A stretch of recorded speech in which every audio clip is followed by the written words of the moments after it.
የጤና ልማት ፕሮጀክቶችን የሚሊዮኖችን ሕይወት ከሞት ታድጓል። የክልላችን በጤንነት እንዲኖር በሽታ የመከላከል ስራዎች ሰርቷል። በዝቅተኛ የኑሮ ደረጃ የነበሩትን ኑሯቸው እንዲሻሻል አድርጓል። ቅድም አንዷ ምስክር የሰጠችው የዚህ ማሳያ ነው። የኢኮኖሚ ችግር ያለባቸው ሴት ተማሪዎች በአዳሪ ትምህርት ቤት በማስተማርና በርካቶችን በተለያዩ የሙያ መስክ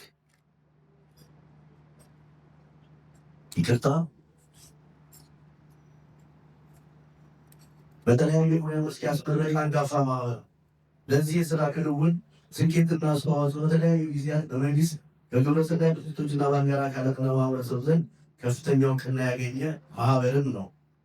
በ2012 ሁላችሁ እንደምታስታውሱት ገጥሞን በነበረው የኮቪድ-19 ወረርሽኝ ላይ እንደ ሀገር ይደረግ የነበረው የመከላከል ስራ ቀድሞ በመጀመር ከ50 በላይ የሙቀት መለኪያ ቴርሞሜትር፣ 650 ካርቶን ግላቭ፣ 900 ቦትል ሳኒታይዘር እንዲሁም ከ500 ቦክስ በላይ የአፍ መሸፈኛ ማክስ ለተለያዩ ዞኖች በመስጠት የበኩሉን አስተዋጽኦ እንዲሁም በባህር ዳር ከተማ የሚገኘውን የሕክምና አገልግሎት መስጫ ተቋም ለማገልገያ አገልግሎት በመስጠት በተጨማሪ ያሉትን የጤና ባለሙያዎችና የሰርቪስ አገልግሎት እንዲሰሩ በማድረግ ለአንድ ክሮዝር መኪኖች ጭምር በመመደብ ህዝባዊ ኃላፊነቱን መወጣት የቻለ ማህበር ነው።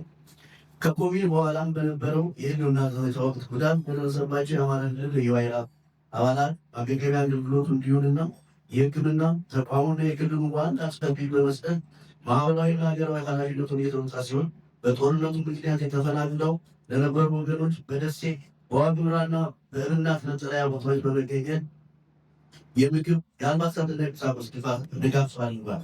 በአሁኑ ወቅት በአማራ ክልል ውስጥ በተፈጠረ የውስጥ የጸጥታ ችግር ምክንያት በርካታ ድርጅቶች የፕሮጀክት ስራቸውን በተገቢው መንገድ ማከናወን ባልቻሉበት ጤና ልማትና ጸረ ወባ ማህበሩ ከሚመለከታቸው አካላት ጋር ወይም ቢሮዎች ጋር በመተባበር የተለያዩ ፕሮጀክቶች ስምምነትን በመፈራረም በተያዘላቸው የጊዜ ሰሌዳና የበጀት ዕቅድ መሰረት እንዲተገበር በማድረግ ላይ ይገኛል። ለአብነት ለመጥቀስም አንድ ከፈረንሳይ መንግስት በተገኘ የ145 ሚሊዮን የበጀት ድጋፍ ከክልሉ ባለድርሻ አካላት ጋር በመፈራረም በአማራ ክልል ውስጥ በሚገኙ 5 የልማት ቀጠናዎች ወይም ኢንቨስትመንት ኮሪደር ላይ ከዚህ በፊት በወባ መከላከል ስራ ብዙም ተደራሽ ያልነበሩ ተንቀሳቃሽ የጉልበት ሰራተኞችን ተደራሽ በማድረግ ታላሚ አድርጎ የወባ መከላከል ስራ እየሰራ ይገኛል።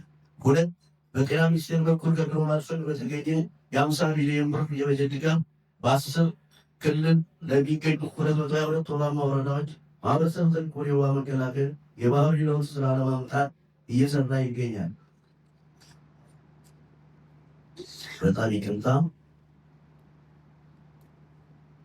ሶስት በተባበሩት መንግስታት ሰብአዊ ጉዳዮች ማስተባበሪያ ወይም ዩኤንኦቻ በኩል ከኢትዮጵያ ሁማኒታሪያን ፈንድ በተገኘ የ22 ሚሊዮን ብር የበጀት ድጋፍ በይልማና ዴንሳ ወረዳ የተቀናጀ ጤናና የንጽህና አጠባበቅ እንዲሁም የኮሌራ ምላሽ ፕሮጀክት በመተግበር ላይ ይገኛል።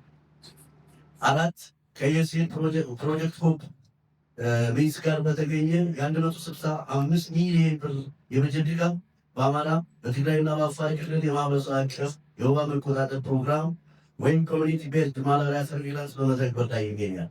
5 በክልላችን ውስጥም ባለው የውስጥ ግጭት ምክንያት በመንግስት ለጤና ተቋማት ይቀርብ የነበረው የክትባት የፕሮግራምና ሌሎች የሕክምና ግብዓቶች በተያያዘላቸው የጊዜ ሰሌዳ መሰረት ማቅረብ ባለመቻሉ የጤና ቢሮ ለማህበሩ ባቀረበው የትብብር ጥያቄ መሰረት ከማህበሩ አባላት ከተሰበሰበ ገንዘብ ላይ ብር 2 ሚሊዮን ወጪ በማድረግ በወቅቱ የግብዓት እጥረት ስለነበረባቸው ለ156 የጤና ተቋማት የፕሮግራምና ክትባት መድኃኒትን ያጓጓዘ ሲሆን ከሰኔ 2016 ዓ.ም ጀምሮ ለአንድ ዓመት ያህል ከኬሞኒክስ ከሚባል የዩኤስኤድ አጋር ድርጅት ጋር በመተባበር በባህር ዳር፣ በጎንደር፣ በደሴና በአዲስ አበባ ከሚገኙ የመንግስት መድኃኒትና ሌሎች ግብዓት አቅራቢ አገልግሎት ጋር የክትባትና ሌሎች ፕሮግራሞችን የሕክምና ግብዓቶችን በመረከብ ወቅታዊ ችግሮችን ተቋም በፍጹም የኃላፊነት መንፈስ እንዲሰሩ በ8 ዞኖች በ34 ወረዳዎች ለሚገኙ 650 የጤና ተቋማት ግምታቸው ከ900 ሚሊዮን ብር በላይ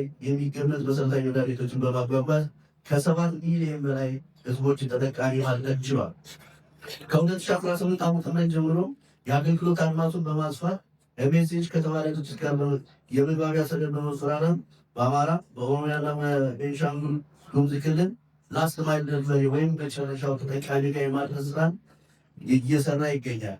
6 ባለፉት ዓመታት ከኤንኤፍዲ በተገኘ የበጀት ድጋፍ በኮምቦልቻ በደብረ ብርሃንና ባህር ዳር ኢንዱስትሪ ፓርኮች ላይ ጾታን መሰረት ያደረገ ጥቃትን መከላከል እንዲሁም የሴቶችና የእናቶች ጤና አጠባበቅ ፕሮጀክትን ሲተገብር ቆይቷል። በአጠቃላይ ጤና ልማትና ጸረ ወባ ማህበሩ የጤናና ሌሎችን የልማት ክፍተቶች በመሙላት ረገድ የክልሉ ጤና ቢሮ ጋር በመተባበር ላበረከተው ዘርፈ ብዙ አስተዋጽኦ በአማራ ክልል ጤና ቢሮ ስምና በራሴ ስም ምስጋና አቀርባለሁ።